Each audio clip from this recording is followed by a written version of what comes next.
Hi, Hello, everyone. everyone. Hi.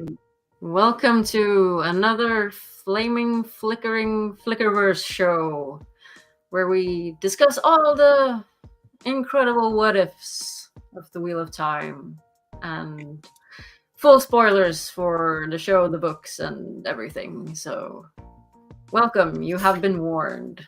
Spoilers for life. Spoilers for life, spoilers for everything. And I think my room is too dark. Hang on.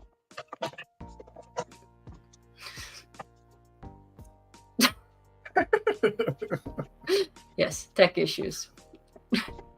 Or it's gonna be too bright soon. You're fine. You're fine. We survived. My Yes. God. So how's everyone doing? Aggie, how are you doing in the light? I mean, this cord is way too long. Maybe you can run around the room and still talk to us. So I guess, yeah. Well, this is my first day of vacation. Technically tomorrow because I work today. Tomorrow is my first day off. And I have 7.5 weeks to look forward to. So yay! Doing great. Yay. I bought 7.5 bags of dirt. Oh yeah. Plantation. Yeah. Soil, plantation soil for something.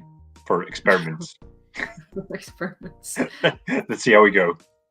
Planting little Trolloc seeds. Yes. Kite Trollocs. Hi, Dana. Hi, Dana. Happy to have you here. Yeah. Goatbrother, how are you doing? Planting any Trolloc seeds? No, I'm just planting viruses. I'm having a bit of a cold, but nothing to worry about. It's not the big taint. So that's okay. Trolloc free and taint free. That sounds amazing. Sorry if I have to get off screen to wipe my nose now and then. Apologies for that. No worries. And I'm just trying to get through the last 1.5 weeks of work before my vacation, so my brain is just everywhere at the moment. But yeah, otherwise we're doing fine. Yeah. Planning our WatCon trip, planning our Malkier Con trip. Just bought our plane tickets for Malkier Con. Here we go. Yeah. Aggie just got his vacation approved for Thursday and Friday, so we'll be joining everyone in Prague on early or around lunchtime on the Thursday, so it's gonna be great. That's in time for the Hunt of the Horn, I would imagine, right? Yes, that will be Thursday evening. Yeah, cool. I'm not gonna miss it this year, hopefully. We have had like our trips have been like riddled with issues. Yeah. Yes. The first year was horrible. I mean, we usually don't have any problems, knock on wood, with our like flights and stuff like that. But both years going to Malkier Con, there's been issues. Yeah. So must be Manchester then for you. Manchester don't like sweets. Yeah. Must be Great Britain. It's not so great. Mediocre Britain. Yeah.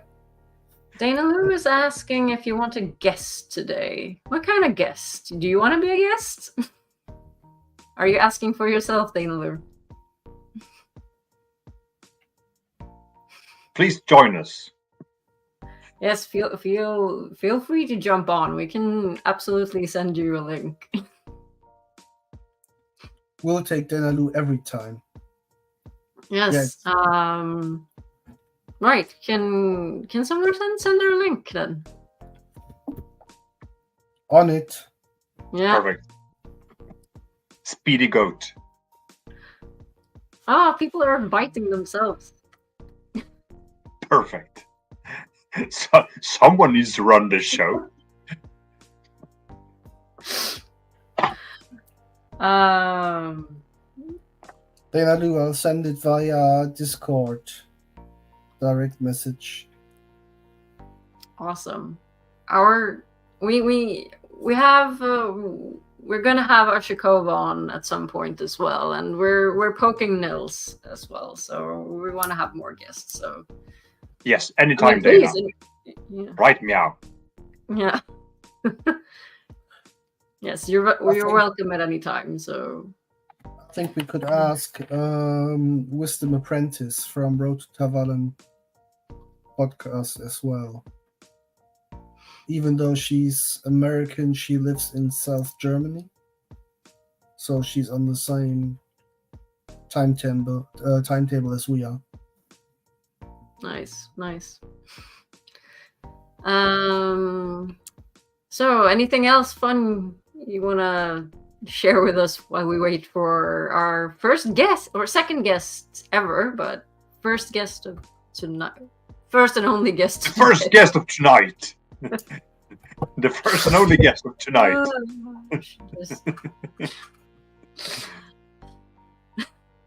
You know what I mean. Of course we do. Mm.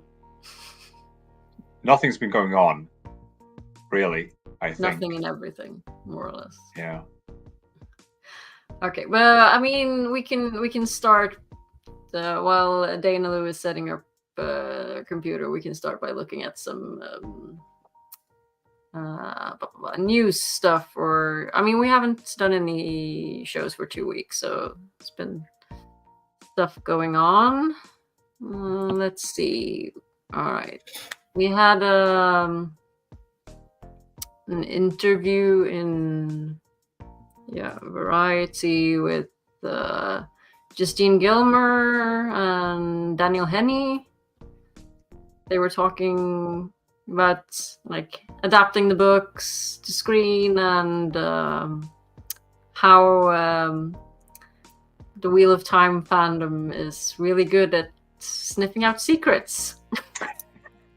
That was more or less the gist of it. Yeah. Trying very hard to keep like stuff secret, but you know where to find stuff. Hi, Sasha. Hi, Sabisha. So yeah, you can go watch that interview from Variety, and there was another interview as well, right? Let's see. I haven't had time to watch this yet. Me neither. But yeah, it's also about like adapting, the costuming and things like that. And I have a small fly in my room. And hi, Ashikova, by the way. Hi, Ashikova.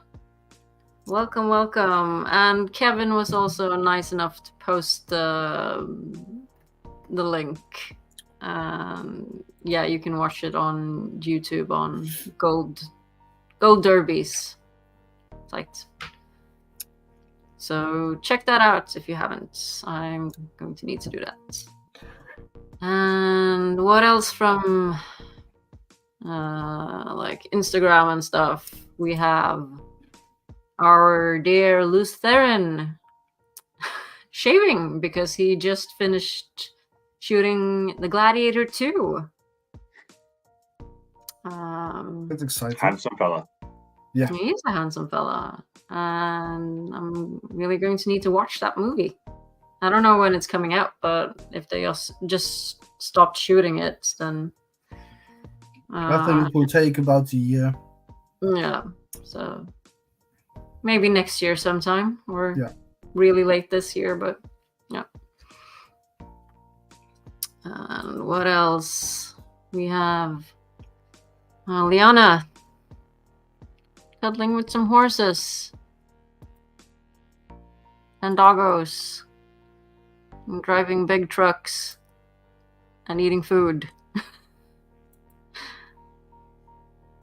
and painting and stuff. Yeah.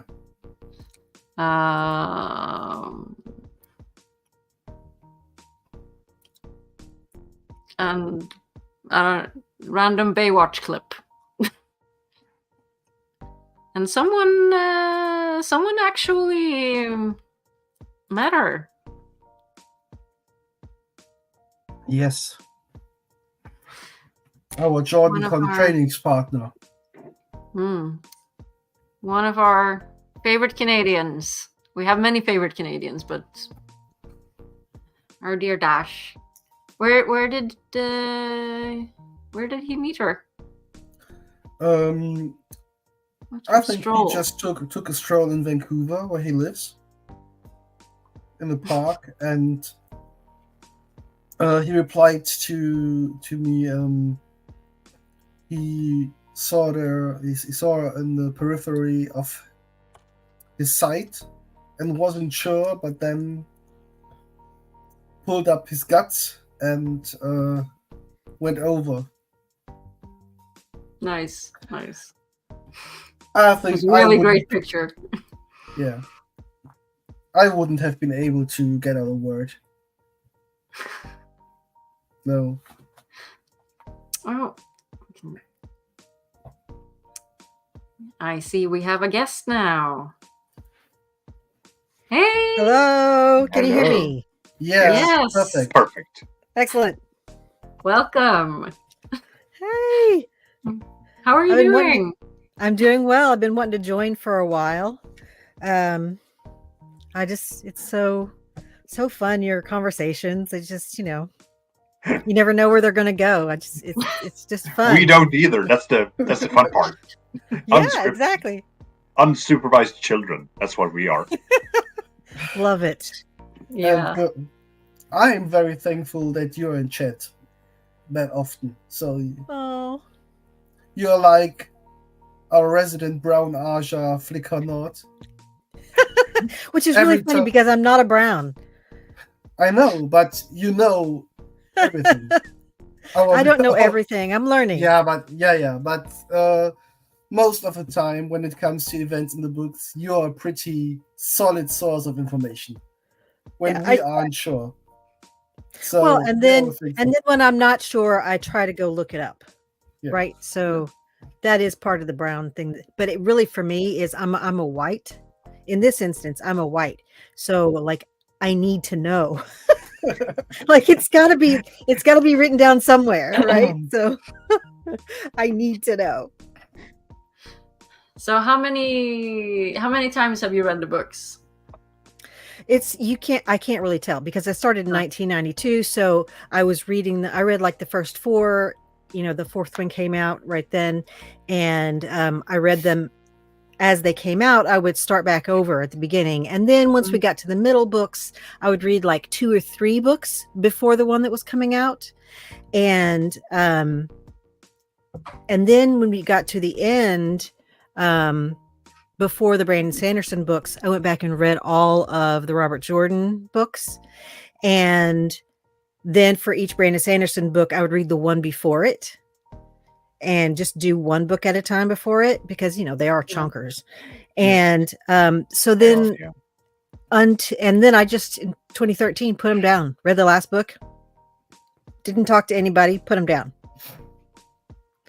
And so when I got into the fandom, I was like, people kept talking about stuff. I'm like, gosh, I don't remember that. The last books, I'm like, I don't remember that. So I got the last book on audiobook. It was the only book I had only done one time. So I got it on audiobook and redid it. I'm redoing it now because at WatCon, I'm on a panel with Dr. Michael Livingston of The Last Battle. And I'm like, so I'm doing my research for that right now. Oh, I'm so excited. Yeah. I've been asking him to do that for a couple of years now. I met him when his I went out to his book signing for Origins of the Wheel of Time.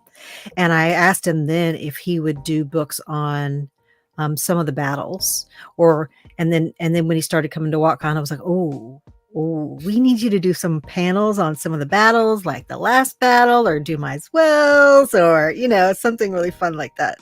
Yeah. Nice. Yeah. I really that's really cool. I really enjoyed the panel with him at JordanCon together with Ali and Guy on the season 2 adaptation. Seriously, you only needed Hot Mike and Ali to run all the conversation. Yeah. Guy was amazing. No Yeah, shade sure. to Guy, but their banter was hilarious. He's so fun. He's so witty and clever. It's good. He is. He's a Yeah. great guest. He's a great speaker. Yeah. And it's Absolutely. easy to talk with him. Absolutely. That's what I was going to say. And that's one of the things that comes across. And he is a teacher, right? Yeah. So he has developed a very good style, but he's very humorous, but he's also very relatable. He makes you feel like, even though he knows so much about whatever the topic is, he makes you feel like it's all very accessible. He's, just inviting you into the conversation. He's not talking at you. He's sharing with you, and he's poking fun at himself, and it's fantastic. Yeah. Absolutely. Okay, so I've derailed your show. Go ahead. No. No. Happy to be derailed. But yeah, we can just go through the last of the sort of new stuff, and then we have a fun little thing we're gonna do. So I'll just pop this back up. What else did we have? Oh yes, this wonderful shot of our lovely Ivan. We talked about it last time. He's playing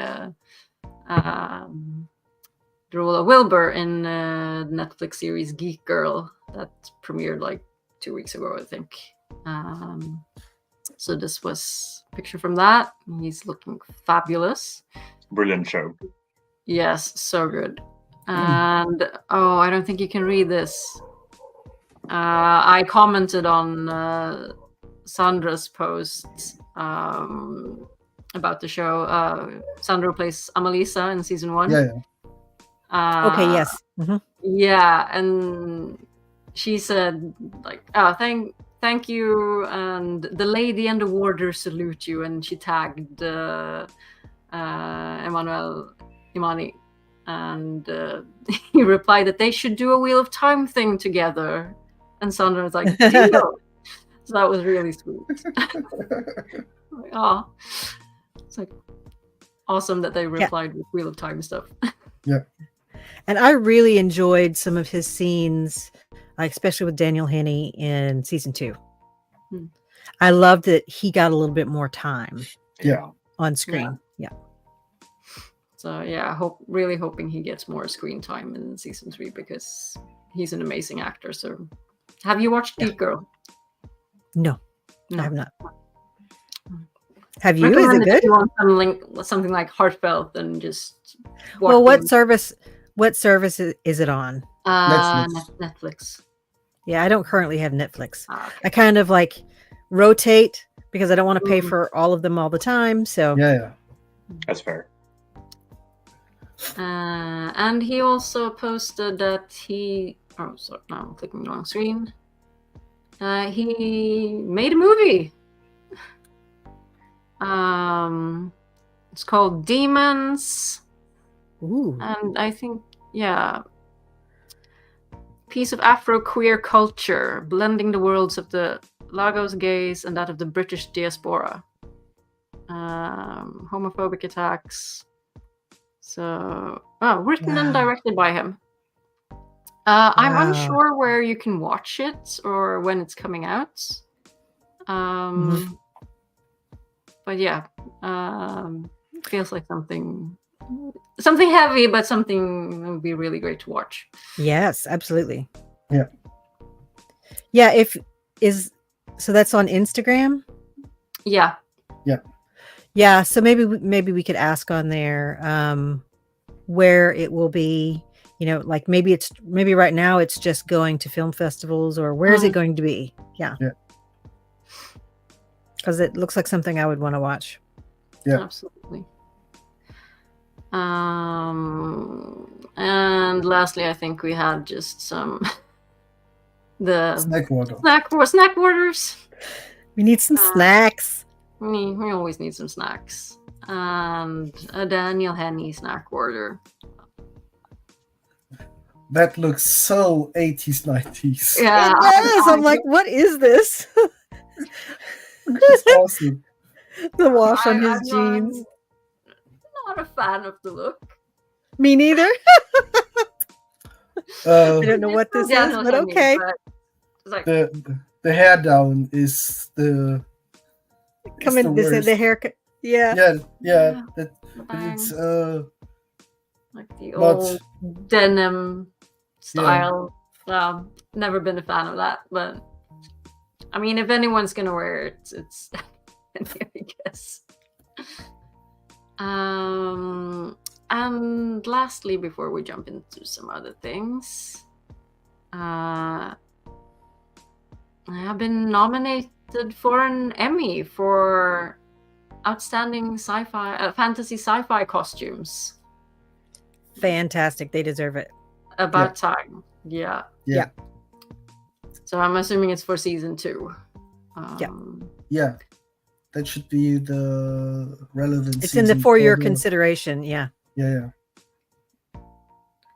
And it says like vote. I mean, this was 4 days ago. Voting starts today.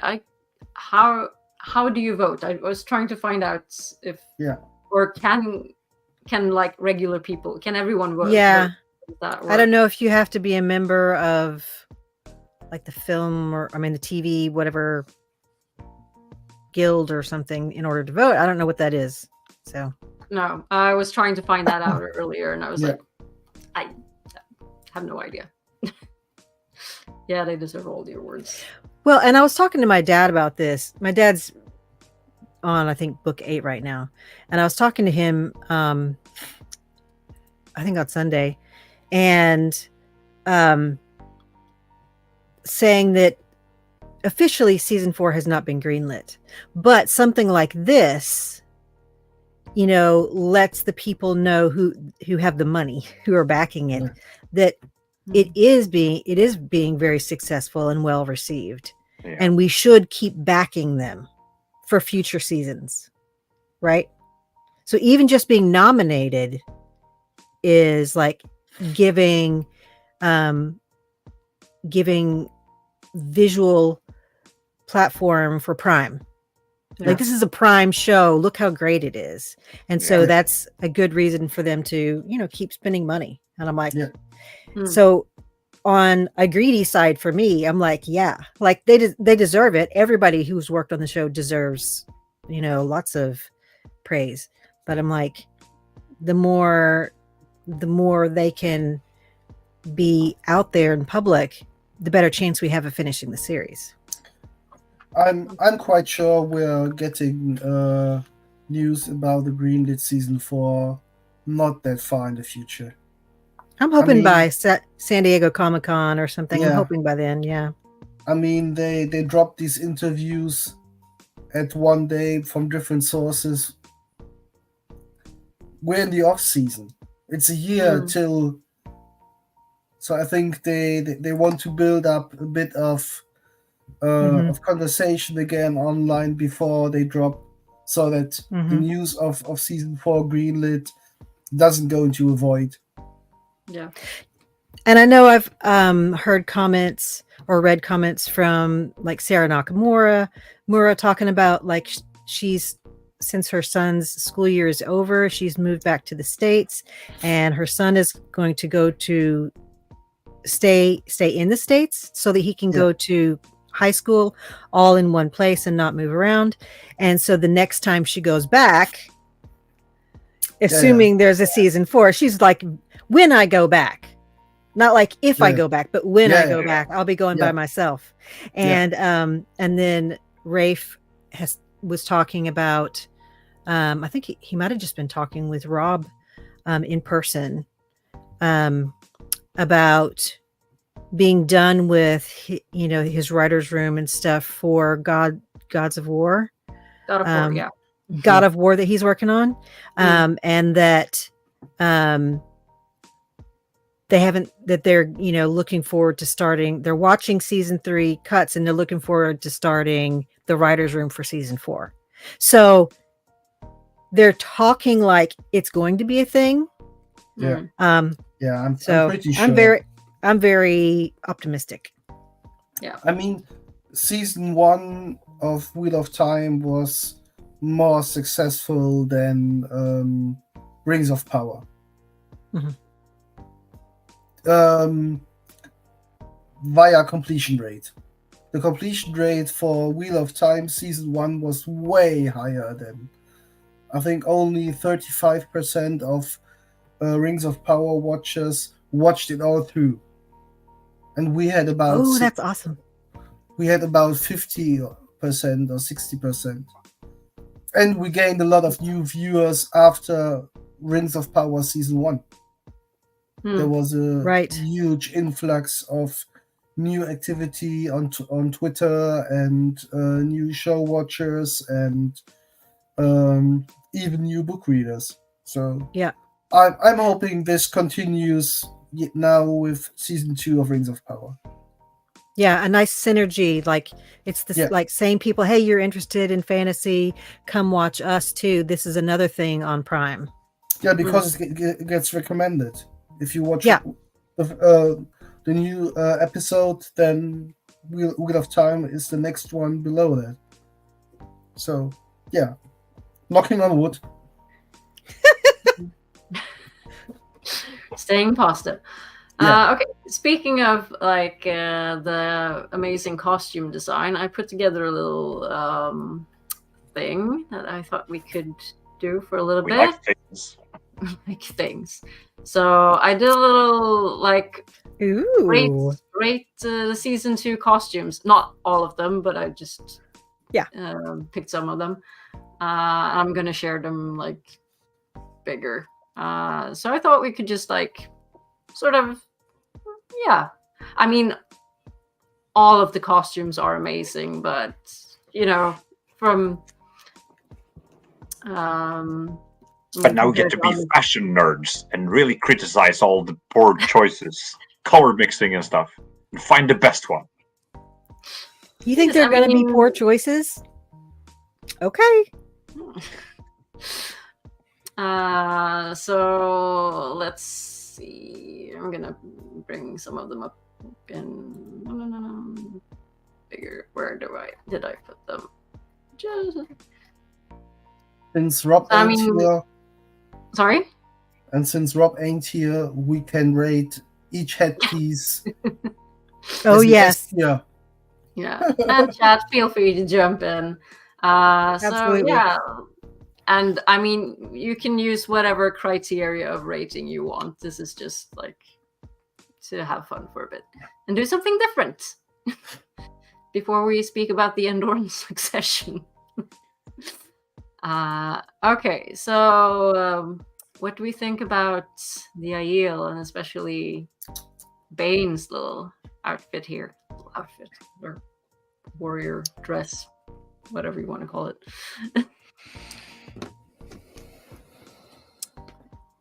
I mean, it's amazing like everything else. Well, one of the things I appreciate is that each maiden's outfit is different. The leather pieces, they're all tailored. The way that their spears are attached, it's all unique to the individual. I think it looks like it's comfortable, like she really could fight in it. And the way that it's aged is pretty good. Yeah. Yeah, and having different costumes for the Aiel makes a lot of sense, since they could come from different clans. Oh yeah. Absolutely.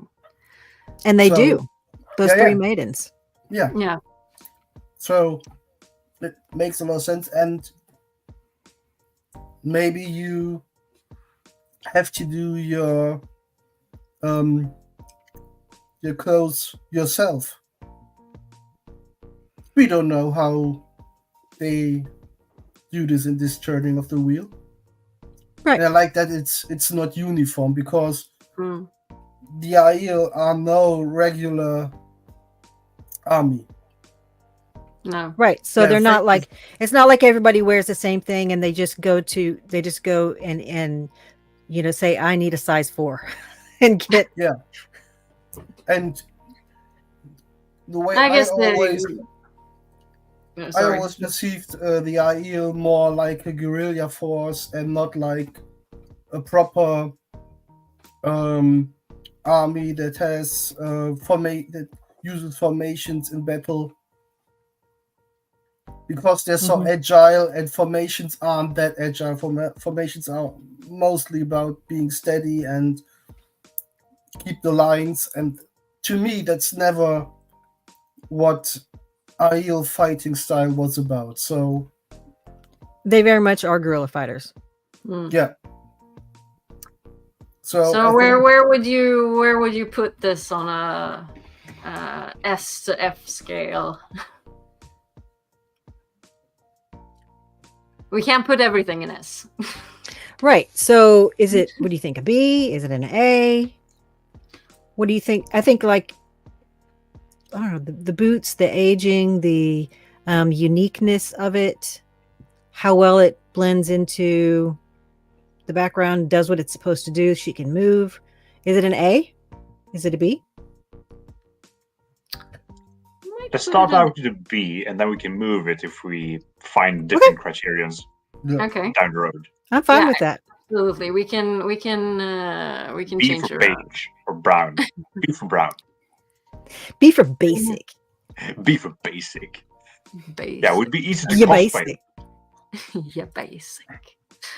Okay, let's see who's next. And we have this strapping fella. Bornholm. That is good. Yeah, I hate him already. Yeah. I was very Spoilers, he's not with us. Sorry, Dana. I'm trying to get you up on my phone so I can get a bigger picture of it because it's very small on my screen. Okay. No, just because I'm watching it in the back, wherever we are backstage, it's not very big. Yeah. Okay. I get you. Yep. You can click full screen on your computer. That helps. Yeah. So right. So I don't need to see the chat beside it. Okay. Right. Good. Hide. That's perfect. Thank you. I was very impressed with the glow up that they gave the white cloaks, and you can see how fine, like the officers' gear is, and it's very easy to distinguish like their ranks, by just a quick glance. And it was interesting. He and his son both did kind of the same kind of stance in it. I kind of wondered if that armor kind of just gave them, like the way it fit them, they put that on and it just gave them that very upright and whatever stance, because they both had the same exact stance like that. What'd you guys think? I agree with Shako. Definitely an upgrade from season 1. I mean, that armor is impressive. Really cool. I really wish to have a very close up of the pattern that's on. I've seen a close up of it, and it really is something, and it's really beautiful. I remember somebody, I think it might have been Pez on Lesbian Nerdy's channel. She is a costume designer, and that's what her degree is in too. And so they analyzed all kinds of little details like that, and that might, I don't know if this costume has been covered by the costume designer. You know how like on Instagram she puts out all of this fantastic material. Has she done this one? I'm not sure. Yeah. I don't remember. I think I got this from her Instagram, actually. This one? Okay. But you know how she's done like the little videos where she breaks it down and she's like, these are the layers. This was the process we did to make this fabric. Yeah, maybe not on And the armor, I think. Just on like the cloaks and stuff like that. I yeah. think she's put up an armor review, but I can't remember. And one of the things that I really like that they did that they added to this is you see the sunburst very clearly, like pinned to him. Mm. Yeah. I didn't think I that there was missing that. enough. Absolutely, I was missing it too. And so, and the armor looks much more functional. To like a big change from season 1, as it being more functional. Yeah, but it's both still stylish and functional. So it's like but it's still it's the same stuff, right? Because in season 1 they were just roaming around, and now they're prepared for battle. Yes. So it's two different both can exist in the same world. So it's not the White Cloaks were in season 1, we're done with that, we're doing this now this way. From now on, then most of the time in battle, maybe when they're roaming around, we will see them in cloaks only again. Yeah. I mean, the same sort of feel to it. I mean, it's really a great choice. And I really like the hue of white they've used. It's not bleached white, it's white enough for it to make sense. I like that. Yeah, I agree. I'm a quilter, and there's a fabric that a lot of quilters like to use, and it's that off-white. And for a couple of centuries been using the same kind of fabric, and it's that off-white, it's not the pure white. And I think that makes much more sense for their world and their technology. And you can't for an army. You can't keep something bright white when you're traveling.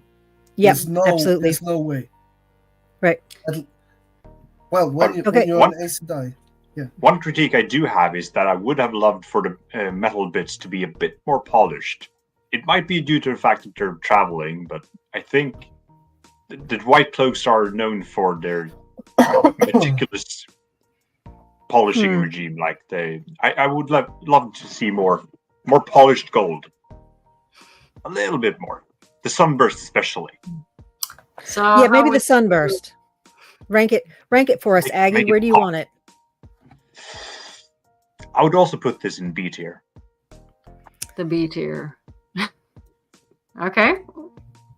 We put it there for a bit. Dana? I'm thinking maybe A for the commander. Maybe. Goatbrother. What are you saying? I think A would be better. Okay. Let's put him up in A. Okay.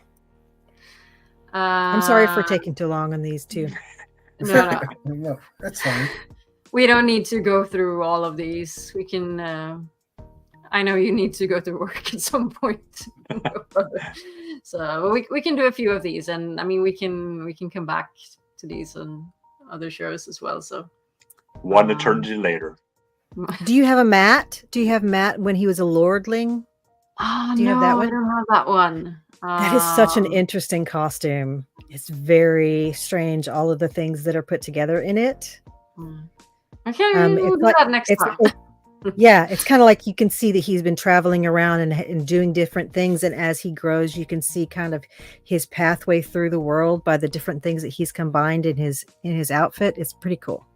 Nice. Okay, but next one is Amaresu.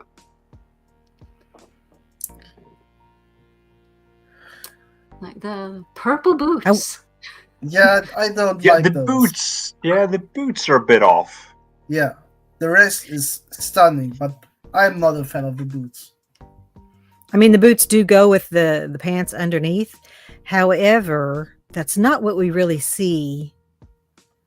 I would prefer it even if they were a color to match her like shoulder things. Yeah. To make that pop, or maybe some gold on the boots or something. Or like red. That. But red or that like sort of gold on it. Something else. But the purple is odd. Although I didn't notice it. sorry, go ahead. Although I didn't notice it when she was like on the screen moving. No, wasn't that many like zoom ins on the boots. I was too interested on where her bag of holding was, where she put the horn. Yeah. I mean, Magic. it's a really nice costume, but it's a bit. I mean, she's a hero of the horn, but it's a little bit too clean. I think a little bit too shiny for my tastes. I was like Japanese inspired, but so It doesn't strike me as a battle suit or battle armor in any way, but that also might be because she's a hero of the horde. I mean, it's comfy. She can move around in it. Yeah. It doesn't give much protection, I guess. Well, I did have that feeling from like all of the heroes. They all have that very clean look, but also they're not fully physical. Like they are magical beings at that point. So it's not like they've been living in it day to day. And this is like their stylized version of themselves, like the epitome of who they are. And so for her culture and whatever, I thought it was very striking to say, hey, look at me. This is my culture. It's something we can sort of recognize, but it's different from everything else we've seen. Yeah. So I appreciate that about it. Yeah. I don't know what I think about the big hair, shoulder. Oh, these things. Thingies. I like them because they are familiar with the stuff of Aginor. Mm-hmm. Oh yeah. And there are outfits from history that have that kind of shape to them. I think it makes her look more, I don't know, more militant, tougher. Even though she's not wearing armor, it gives her some of that like very strong, like more military profile or something. I think if it was just her soft shoulders, she wouldn't be as like have a much as forceful a presence. Yeah, I can see that. So how would we rate this?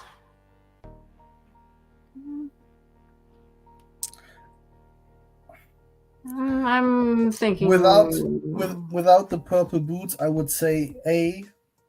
So with the purple boots, I would say B. Yep, downgrade it to B for the purple boots. I'm okay with that. Yep. Let's do it. Is anything gonna be lower than a B? Probably not. Probably not. Probably not. Yeah.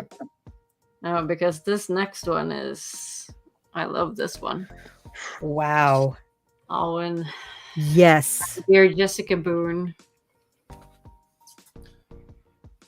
I mean that's S tier for me. But it's S tier for me as well. No discussion. Biased. You can't, no notes. You can't recognize Jessica by this picture. Right.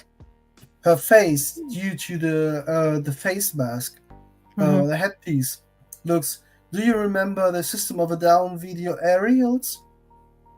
Yeah. No. I know the song. Yeah, the boy who's in the video has a dysmorphed face, a bit of alien like. Yeah. And what's the name of the song? Aerials. Aerials? Yeah. Yep. Okay. I see what you're mean. Yeah. The form of the mask makes her eyes seem more tilted downwards and elongated. So that's very alien-like, which the Shanshan are to our continent, the main continent that all this stuff happens, the plot happens. It's like and it accents her mouth because she is the mouth. Yeah. I really love that they worked the scale print into her clothing, and it gives us that very alien feel. And then I hope we will be getting some of their creatures Yeah. next season. Yes. You know, so we need the you know, Torm and the yes. My hope for the introduction of the Shanshan at the end of season 1 was having bird perspective of the shore of our county, and then the camera turns around to have a Raken and a Raken rider, and then pulling by and then back to the ships. Yeah, that would have been amazing. But I assume we didn't have the CGI budget anymore. Right. So, but that was my hope.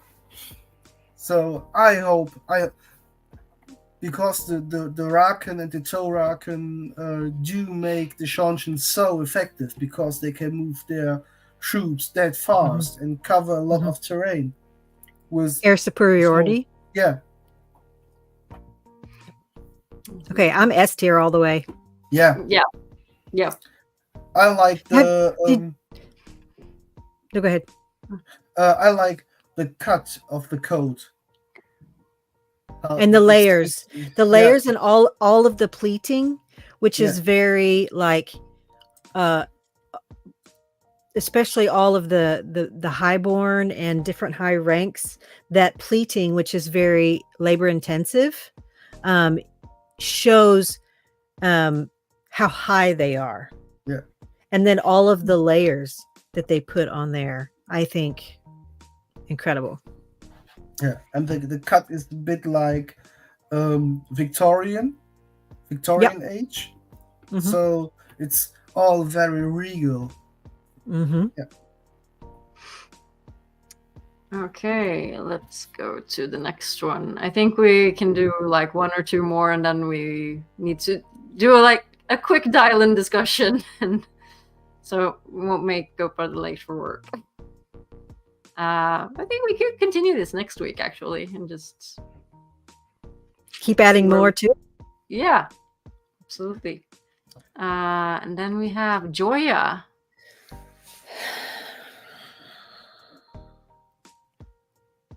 The Voron pattern is amazing. It looks a bit shiny, and I can't say I fancy that. Actually, would have preferred something more dull. For the gray? Right, it looks a bit plastic. Or that might just be the picture. Yeah, it doesn't to me. It looks a bit silky. I mean, it has a little bit of a shine to it, but like silk does. Maybe it's a silk like a silk shantung or something. Yeah, has a bit of a shine to it. Because the inner side of the fabric isn't shiny. It's very interesting. If she wants, she can completely conceal her, I don't know, it doesn't reveal her body, her hands, her individuality, which may be something that you would want in a gray. I don't know, because they're but it's very meticulous, the weaving of it at the top. And I think they're trying to say something about her Aja by doing that, and I'm not quite sure what it is, but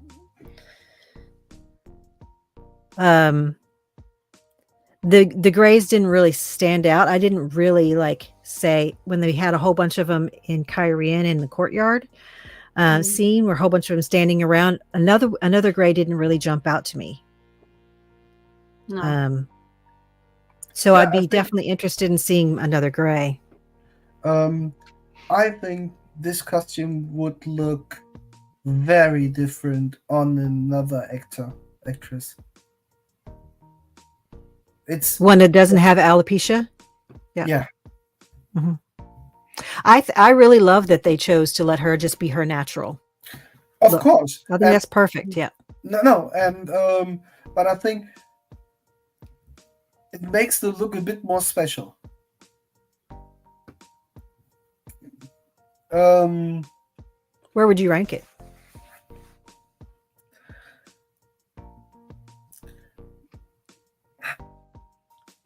I'm not sure. For me, it's like a C because although the weaving is very interesting, it's like a C. But if you guys, want to argue for B or A or anything, go ahead. I could go for a C. I mean, the craftsmanship is beautiful, but it's. I mean, if we compare it to some of the other designs, then it's all relative. Yeah. For me, it's the choice of fabric. I would have preferred something else. This looks a bit shiny, too glossy. I would have preferred something else for the design. So C is fine. Okay. Yeah. Okay, good. I mean, if we compare it to any other show, it's S-class, but yeah. We need to. Yeah, like I said, it's all relative. We know that they're pretty much all going to be very, good to very good to excellent. And we got to kind of. Okay, let's do one last one, and we can continue next week maybe. And then we have this Landfair outfit. I mean, she wore a couple of different ones in the show. I personally really love this one with like the moons and the crescent moons. It's great. It's not my favorite Landfair costume. By far, my favorite Landfair costume is the one when she blows up the foregate. Same. Yeah. That is. I loved actually seeing her in like, it's not white, but sort of whitish. Yeah, it's a lighter color and silver, has a lot of silver sheen to it. Yeah, and it looks like armor, which is very fitting for blowing up the foregate.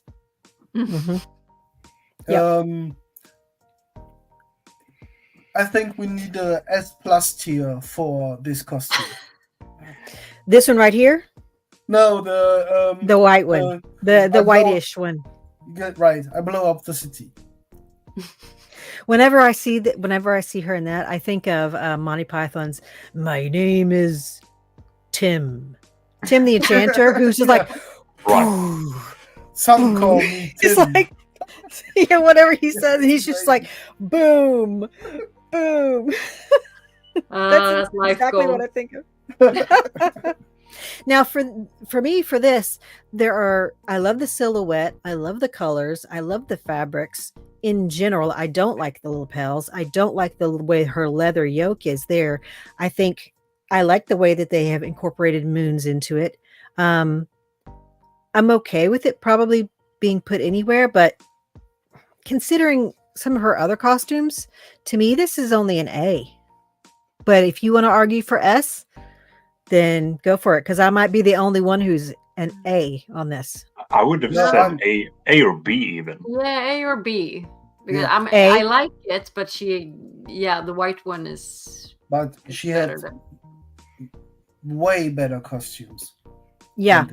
But this is something that I would wear that. I wouldn't wear the white one, but it's. Yeah, right. And she can work a pantsuit like no one else. She's. I mean, we don't have the full costume here, actually. Right? Exactly. And so her full silhouette is fantastic.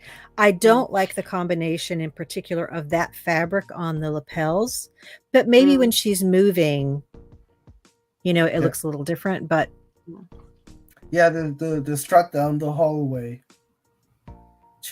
is. Yeah. Boss ass bitch. Yep. Definitely.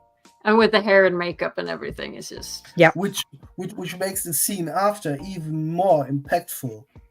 Yes, it does. The victorious strut down the hallway and then bam, caught in a trap, being afraid. Yep. Yeah. Okay, so I'm good with A for this. A or B? Sorry, A? I mean, does anybody want B? I would say A or B. I'm fine with both. Aggie, decide. A or B? Let's go with B.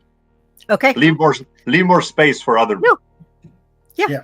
I'm okay I with see that. we got a lot of good ones left, so let's Yeah, leave I'm some good with that. space at the top. I'll add more. It's down there.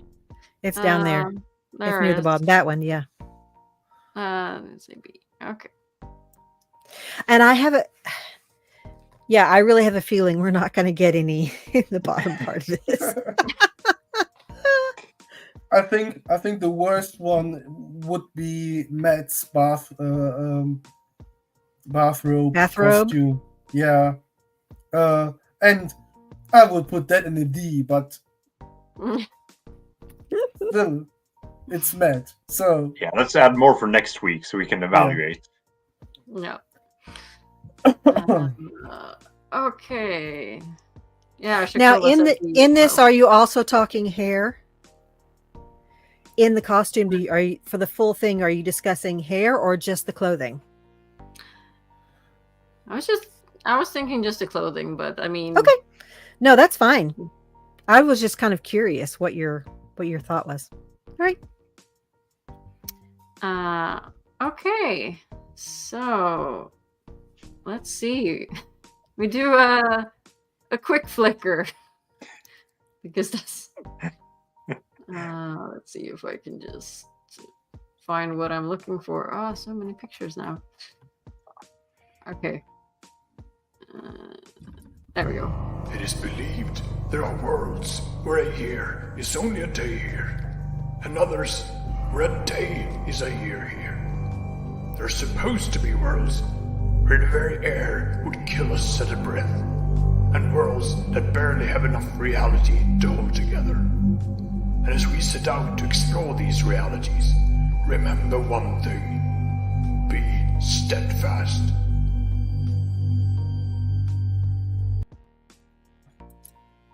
Be steadfast. What if Dyelin became Queen of Andor? So I had to ask Uno earlier, who's Dyelin again? And so it's Elaine's advisor. Yeah. She's the head of a house, and she's The head of a house. Okay. Yeah, she's probably the other person who would have been had the most supporters and claim if she Right. didn't support Elaine. Yeah. So the fact that she supports Elaine and does not want to become queen herself, is that the only thing stopping her from becoming queen? That she doesn't want to? I think it is. yeah. If she wanted to be queen, would she 100% be queen? I mean, she had most of the other nobles behind her, but I'm wondering what Rand would do if she said no, I'm going to be queen, because Rand wants Elaine on the throne. That's a very good question. So, what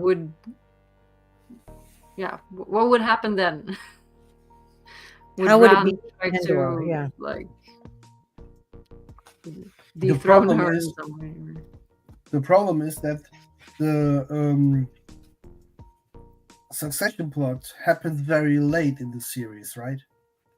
It's not that much time till the last battle, and there's Right. a lot of stuff going down. I don't know if, even though Rand wanted Elaine on the throne, he would have the time to manage or to take up this to have acted and god damn it, words, different stuff. It would be hard for him. Busy elsewhere. Yeah. All right, for anybody who doesn't know exactly who she is, she's the high seat of House Terravan in Andor, and she is queen to Morghese and Morghese's nearest female relative aside from Elaine. Had Morghese and Elaine both died without issue, Dyelin would have been next in line for the Lion Throne.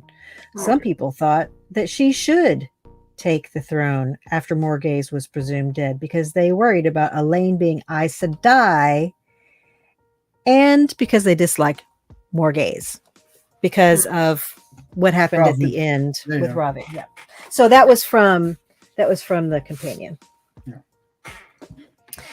Yeah. My concern with her being queen is the last battle, because Elaine is given control over all of the forces of the light, and helping direct the various battle leaders and groups to where they go, and helping control that. And she's also connected to the Aes Sedai, so she has that.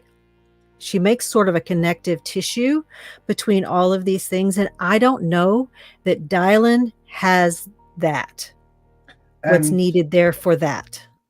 And doesn't Elaine grant Matt resources for Aludra's dragons? Yes, and she has, right. She's been that's where the home of the dragons were, and that's why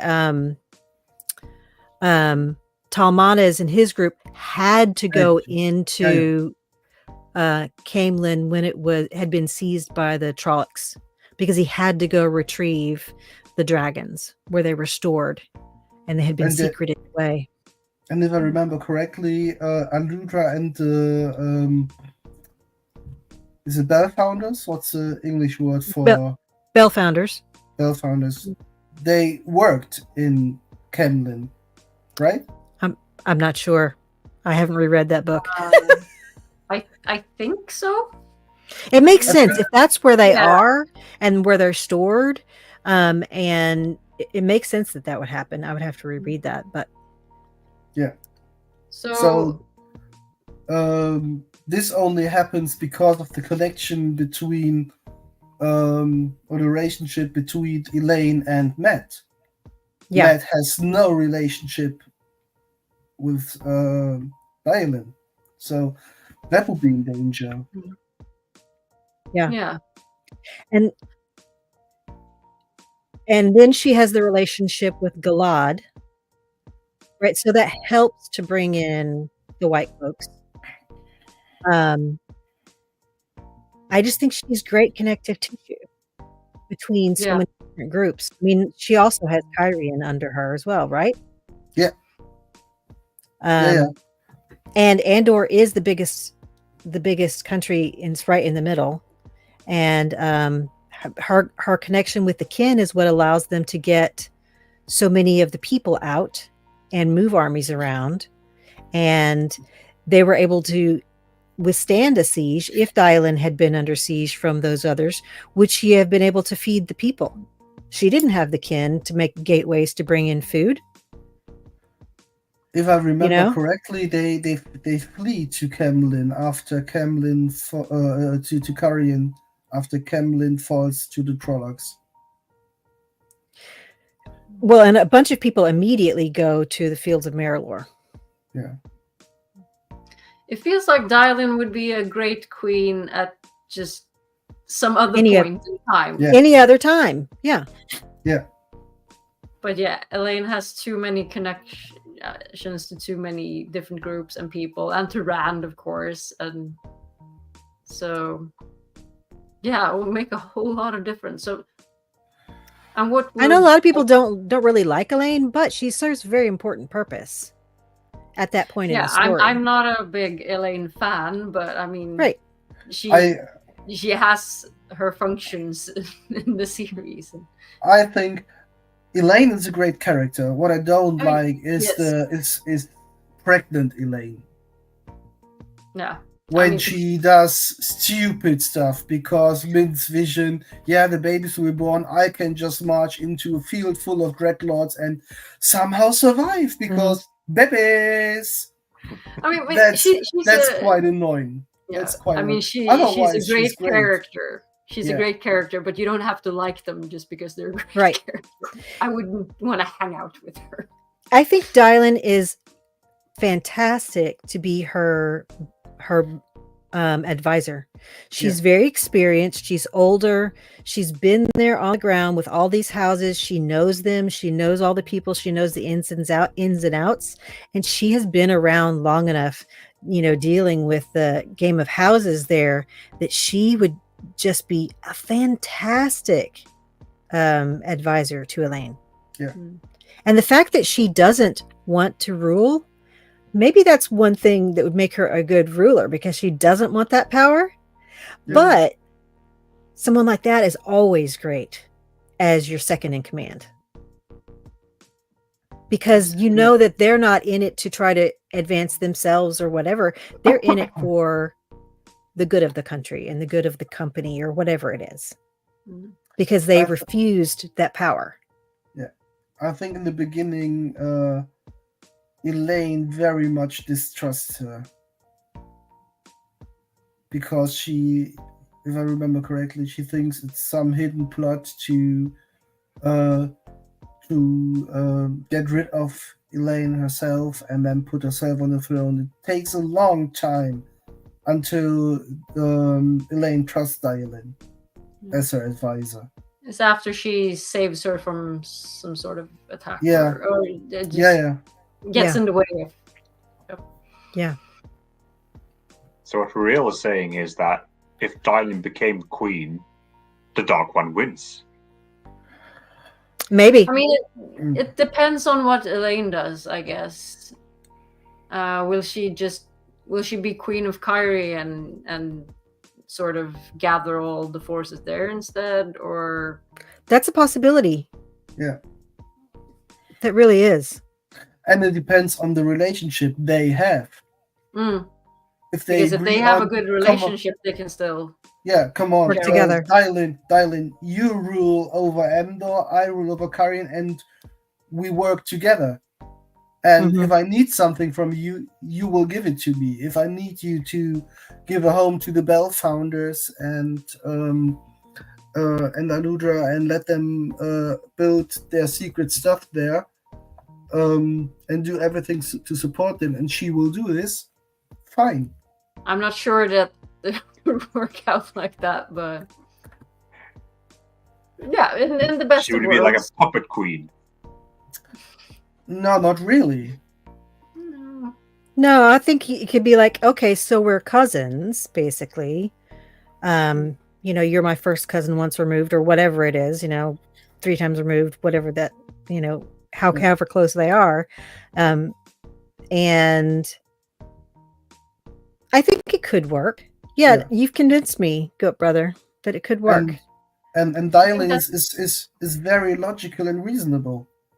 And she knows what time it is, that it's The last near battle. the last battle. And if the light doesn't win the last battle, no one will survive. So if that is needed, I think she would do everything that has to be done to make it possible.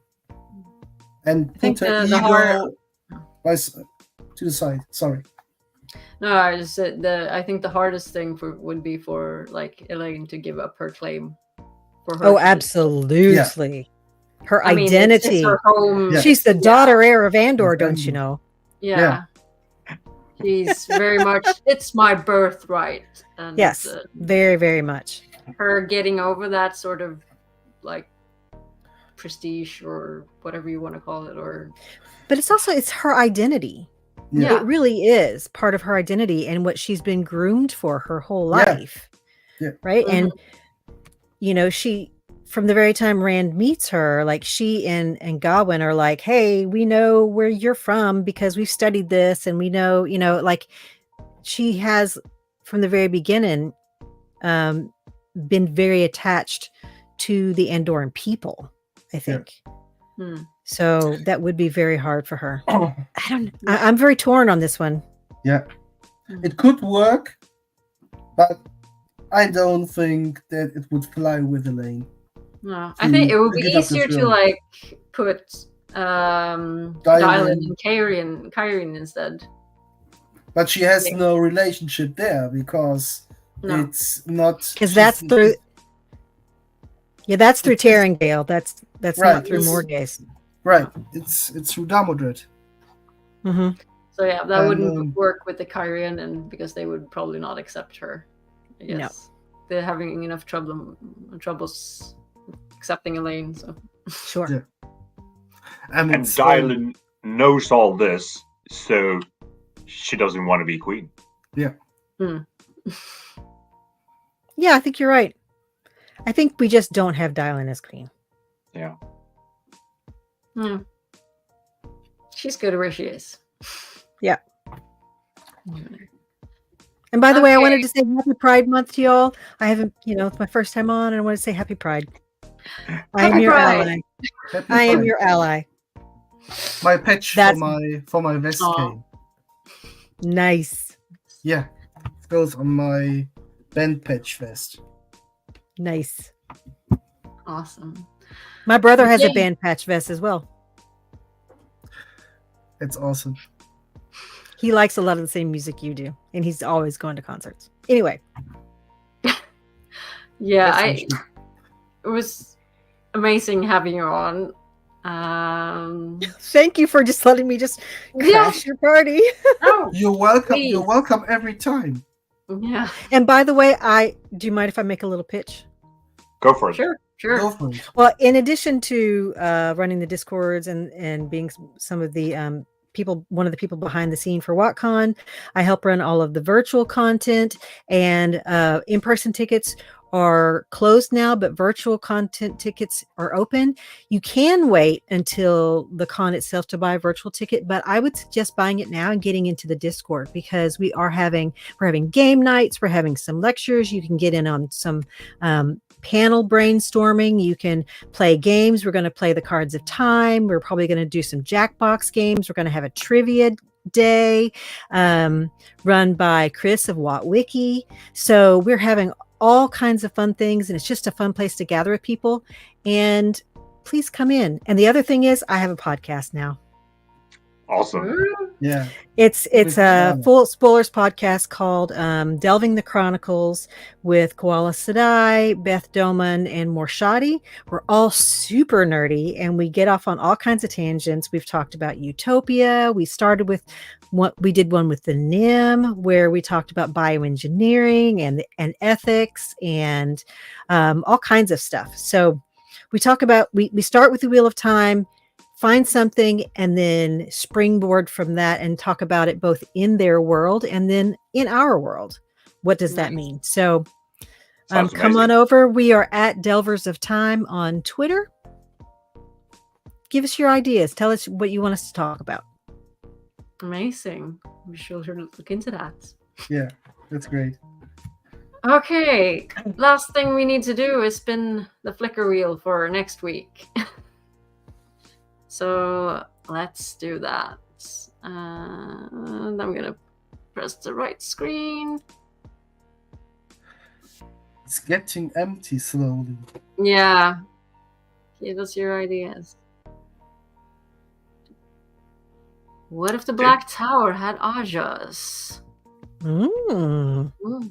It's sort of similar to what we discussed a couple of episodes ago, but more specific. So Right. So delving into the Black Tower. yeah, awesome. Shades of Grey. How many? 7. Okay. We have Houndstooth. We have